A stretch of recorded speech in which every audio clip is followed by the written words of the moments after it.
तो चलिए स्टार्ट करते हैं। आज का हमारा नया लेक्चर है general data about bricks. Bricks के बारे में हम जनरल चीजें पढ़ेंगे, जैसे ब्रिक्स का क्लासिफिकेशन, ब्रिक्स कितने टाइप के होते हैं, सबके बारे में पढ़ेंगे। ठीक है।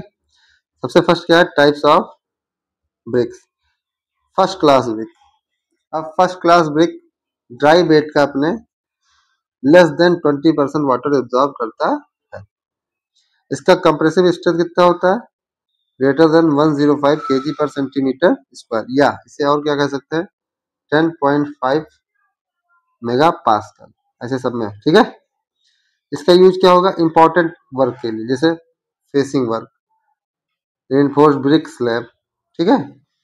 सेकेंड क्लास ब्रिक, ये अपने ड्राई वेट का लेस देन और इक्वल टू 22% वाटर एब्जॉर्ब करता है। इसका compressive strength greater then 70 kg पर सेंटीमीटर स्क्वायर होता है, या इसे 7 MPa कह सकते हैं, मेगा पास्कल। हिडन स्ट्रक्चर के लिए, ठीक है, जो हमें बाहर से दिखाई ना दे, उतना इंपॉर्टेंट वर्क के लिए नहीं। थर्ड क्लास ब्रिक, ये वाटर एब्जॉर्ब करेगा अपने ड्राई बेड का ग्रेटर देन 25%, सबसे खराब ब्रिक होता है। ठीक है। इसकी कंप्रेसिव स्ट्रेंथ बहुत ही कम होती है, लेस ग्रेटर देन 35। ठीक है। टेम्परेरी ब्रिक मशीनरी, से टेम्परेरी कार्य के लिए कोई वर्क हो उसके लिए हम यूज कर सकते हैं। ठीक है। फोर्थ क्लास ब्रिक क्या होता है, फोर्थ क्लास ब्रिक जब हमारा ब्रिक क्या ओवर बर्न्ट हो जाए उसे क्या कहते हैं, झामा ब्रिक। ये ब्लैक ब्लू कलर का होता है। ठीक है। ये वाटर एब्जॉर्ब करता है, लेकिन ये क्या है, इम्परवियस होता है, बहुत ज्यादा ही इम्परवियस, इसलिए वाटर ज्यादा एब्जॉर्ब नहीं करता।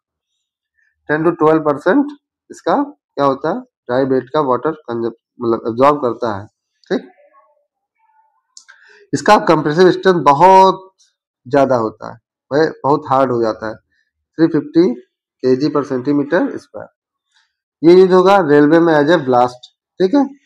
लाइन कंक्रीट फाउंडेशन बनाने के लिए, रोड में यूज होता है, कभी कभी एग्रीगेट की जगह हम झामा ब्रिक्स को रोड में यूज कर सकते हैं, उसको साइज के अनुसार ब्रेक करके। ठीक है। अब क्या है, परफोरेटेड ब्रिक, इसमें क्या होता है, हॉलो होते हैं। इसमें क्या होते हैं, हॉलो, इंसुलेशन के लिए यूज होता है। ठीक है। या पार्टीशन वॉल के लिए यूज होता है। ठीक है। परफोरेटेड ब्रिक IS 2222, ठीक है, ये याद रखना।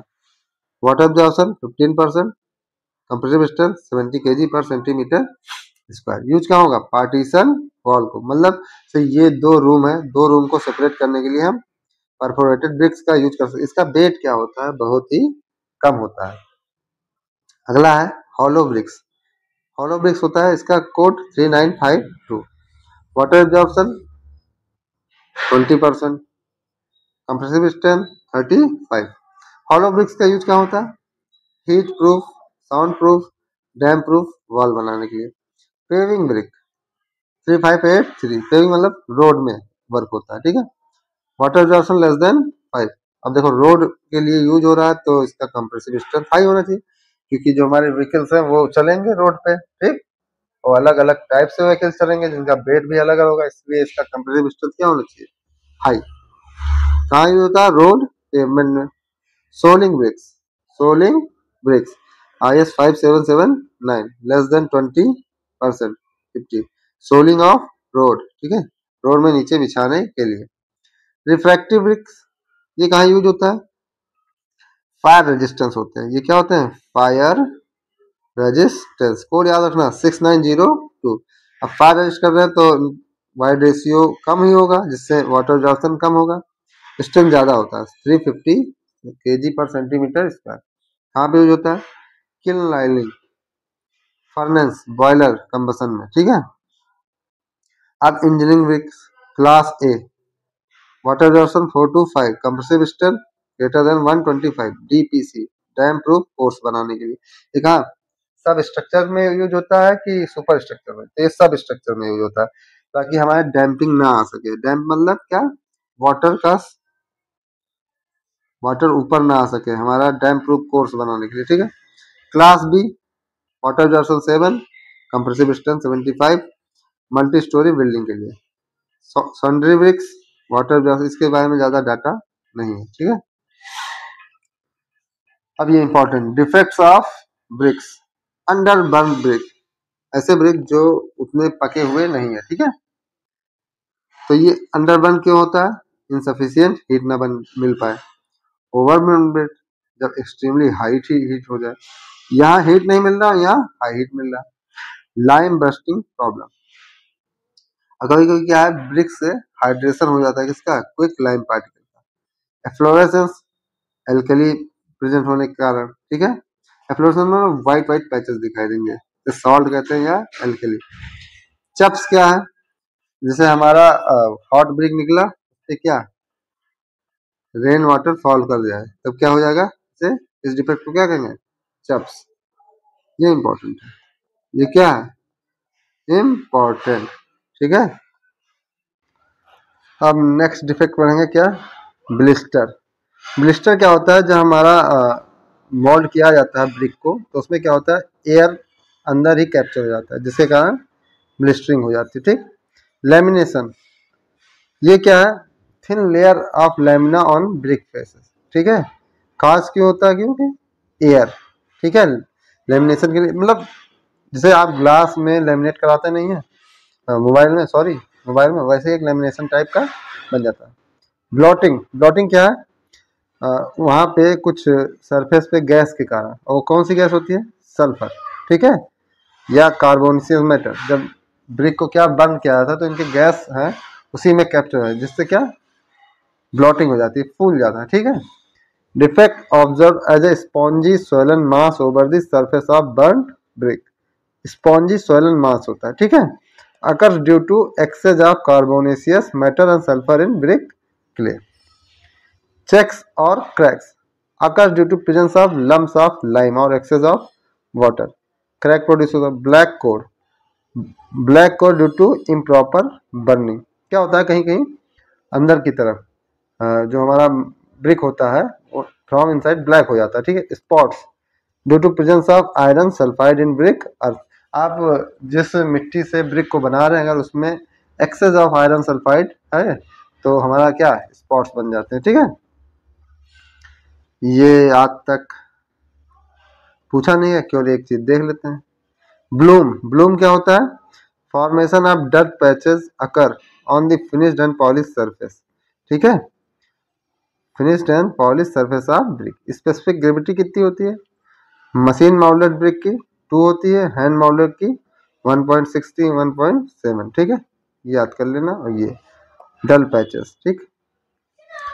टाइप्स ऑफ लाइम, ठीक है, हमें जो मिलता है प्योर लाइम स्टोन से क्या मिलेगा? प्योर लाइम, अगर इसको हीट करेंगे, ठीक है। कैल्सिनेशन मतलब हीटिंग प्रोसेस।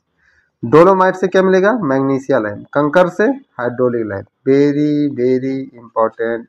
कंकर से क्या मिलेगा? हाइड्रोलिक। चौक से भी हमें क्या मिलेगा? Pure lime. जिप्सम से भी हमें क्या मिलेगा? Pure lime. सेल से भी हमें क्या मिलेगा? Pure lime. सेल क्या होता है? जो हमारे समुद्र में पाया जाता है ना कुछ स्पेसीज जिनके ऊपर सेल लाइक स्ट्रक्चर होता है, तो वही जब मर जाते हैं तो कोरल रीफ जैसे, तो उनको इकट्ठा करके उनको ग्राइंड किया जाता है, वही क्या बनते हैं? Pure lime. Calcinated dolomite, non hydraulic lime. Calcinated dolomite stone, non hydraulic. Calcine lime stone, quick lime. इससे क्या मिलेगा? क्विक। अब केमिकल फार्मूला देते हैं। कैल्शियम कार्बोनेट क्या है? Lime stone. कैल्शियम ऑक्साइड, ये इंपॉर्टेंट। इसी को क्या कहते हैं? Quick lime. इसी को कहते हैं लंप लाइम। इसी को क्या कहते हैं? White lime. इसी को कहते हैं रिच लाइम। इसी को कहते हैं pure lime. Calcium hydroxide, calcium hydroxide. Slaked lime या फैट लाइम, जब इसका हम रिएक्शन कराते हैं वाटर के साथ तो यही बनता है। इसे ही क्या व्हाइट वॉशिंग के काम आता है, यही, ठीक है। व्हाइट वॉशिंग के और कार्बन डाइऑक्साइड के रिएक्ट करने के बाद ये बन जाता है, ठीक। Calcium sulphate, plaster of Paris, CaSO4.2H2O। Calcium sulphate ये भी है, इसे कहते हैं जिप्सम। याद कैसे करेंगे? नाम बड़े दर्शन छोटे। देखो, नाम बड़ा वाटर हाफ, ठीक है, ऐसे याद कर लेंगे। अब ये तो पढ़ने की जरूरत नहीं है, कहाँ आप 10-12 में तो है नहीं, तो इसे पढ़ना। यही क्या है? Slaking of lime, sorry calcination of lime. इसे क्या कहते हैं? Calcination of lime. अब पढ़ते हैं टाइप ऑफ लाइम और उनका स्लेकिंग टाइम, ठीक है। स्लेकिंग मतलब वाटर में जो डालते हैं तब वो कितनी जल्दी फूल जाते हैं अपने वॉल्यूम का 2 to 3 टाइम। इसे कहते हैं slaking. Lump lime, quick lime, rich lime, pure lime, fat lime, white lime, ये किसका काम हो रहा है? CaO का बात हो रहा है। इसको लगता है 2 to 3 आवर्स।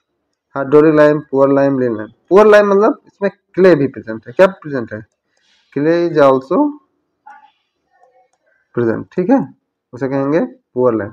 इसका स्लेकिंग टाइम कितना होता है? 12 से 48 आवर। अब आगे देखते हैं उसमें कितनी इम्प्योरिटी है। जैसे फीवली हाइड्रोलिक लाइम, इम्प्योरिटी क्या है? 5 to 10%। Moderate hydraulic lime 11 to 20%।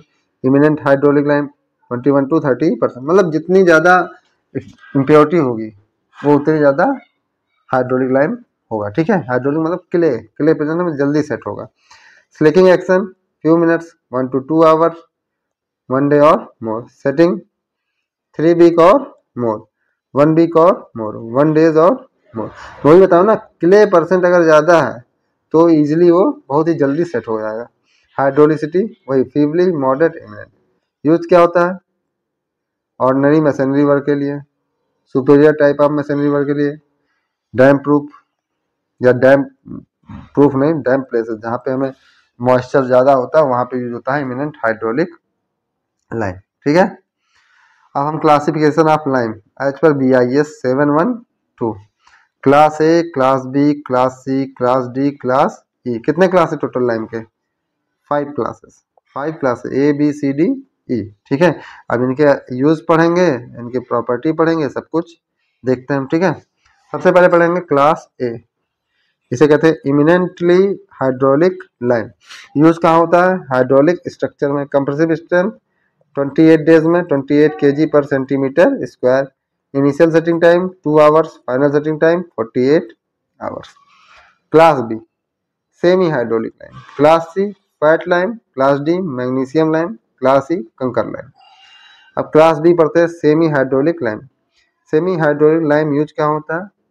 Use in machinery work and lime concrete work, ठीक है, दीवार बनाने में, ठीक है।